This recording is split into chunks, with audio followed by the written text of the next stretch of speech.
Di kitab-kitab Wahabi diterangkan Tuhan itu mirip seorang laki-laki yang masih muda, belum berjenggot, tingginya kira-kira 30 meter, besarnya 3,5 meter.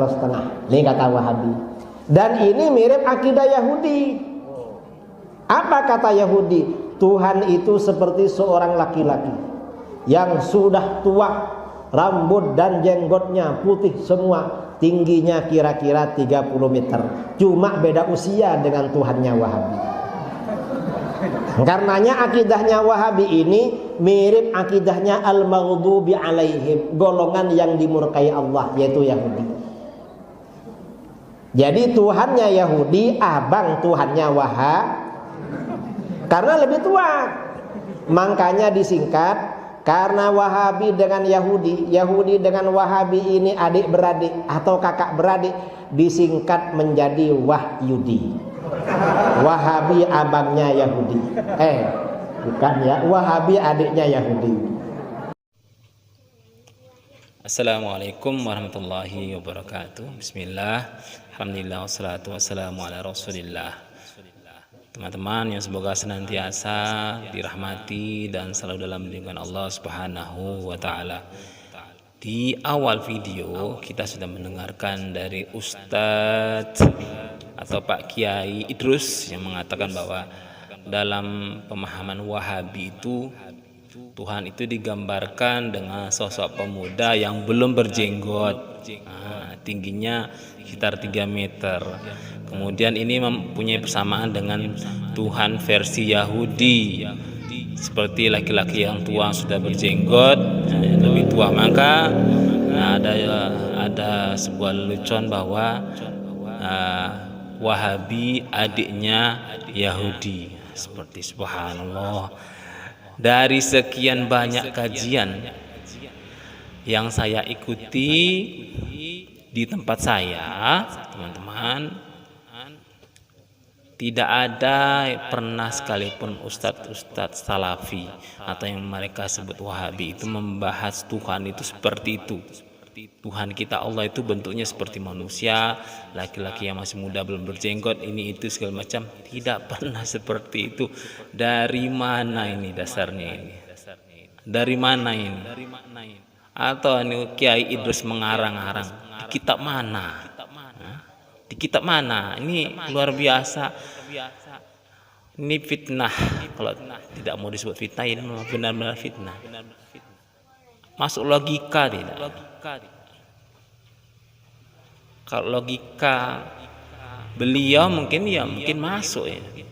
Tuhan digambarkan seperti laki-laki masih muda belum berjenggot, bla bla bla dan segala macam. Ini tidak benar. Dan saya tidak pernah sekalipun mendengarkan ustadz yang di YouTube ataupun yang di media sosial mengatakan bahwa Tuhan itu digambarkan seperti seorang pemuda yang belum berjenggot, tingginya sekian. Bukannya Tuhan kita itu tidak ada yang pernah melihatnya. Bahkan Nabi Muhammad pun belum pernah bertemu dengan Tuhan, dengan Allah Subhanahu wa taala. Tidak pernah. Meskipun dalam itu Isra Mi'rajnya kan tidak pernah dihijab dia. Bertemu dengan Allah pakai hijab.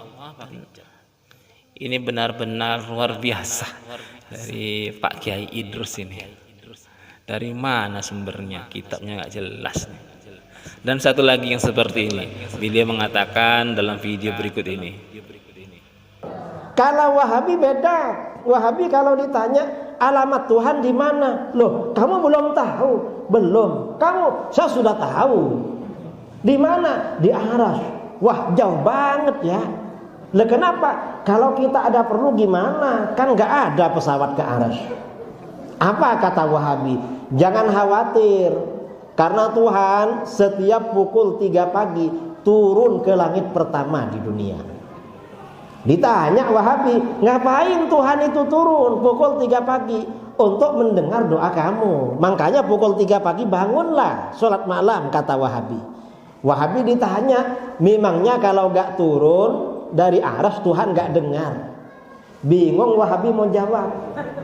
Nanti dia jawab sebenarnya dengar sih walaupun gak turun.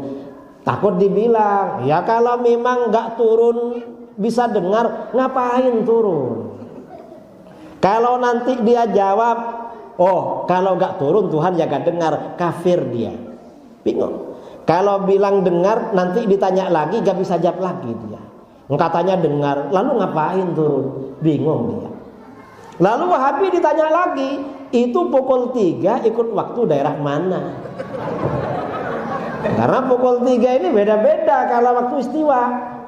Kalau Indonesia dibagi 3, maka bagaimana? Kata Wahabi itu pukul 3 sesuai waktu daerah masing-masing. Oh, kalau begitu turun terus dong. Kalau turun terus lalu naiknya kapan? Ini Wahabi. Akidah Wahabi itu kalau dibenturkan dengan teori rasional tidak masuk akal. Karena memang akidahnya orang nggak punya akal. Ya, di sini teman-teman, beliau menanyakan di mana alamat Tuhan Allah. Nampaknya beliau tidak mempercayai bahwa Allah itu di atas ars, bersemayam di atas ars. Dan dikatakan kalau ada keperluan bagaimana? Kan tidak ada pesawat ke sana. Ini logika apa ini? Logikanya kok begini? Sedangkan orang ke bulan aja susah, belum ada yang sampai ke bulan, sampai pula ke ars. Ya, ini logika-logikaan.